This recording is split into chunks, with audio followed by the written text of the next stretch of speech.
How do we relate to things that God has declared holy? In Exodus 3, when Moses was taking care of his sheep, something strange caught his attention.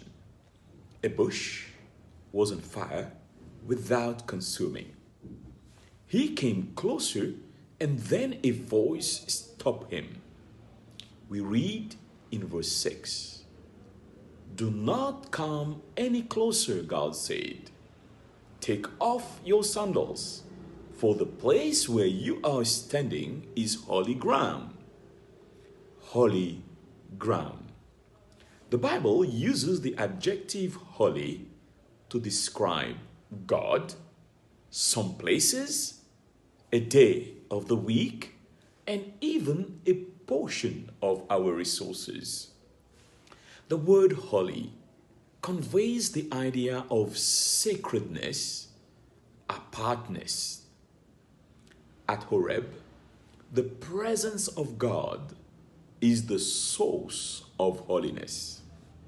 It's true, God is present everywhere, but holiness informs us about a special manifestation of God's presence. Holiness always requires respect.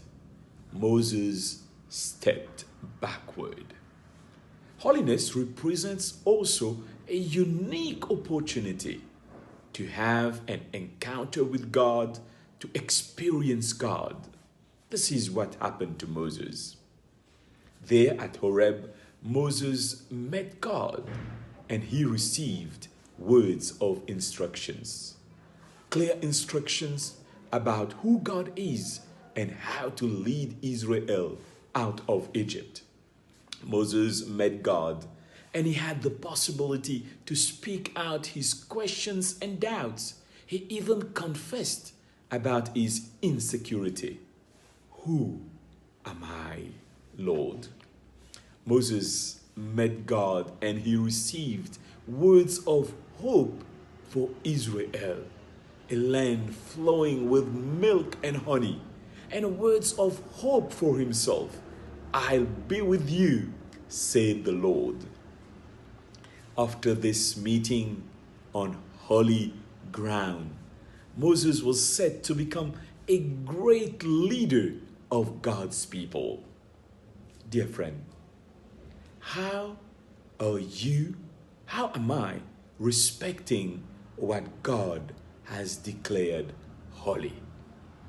Are we taking advantage of what is holy to have a special encounter with God, to hear his words of instructions, to receive words of hope, and to be able to speak out our doubts, our feelings, and emotions?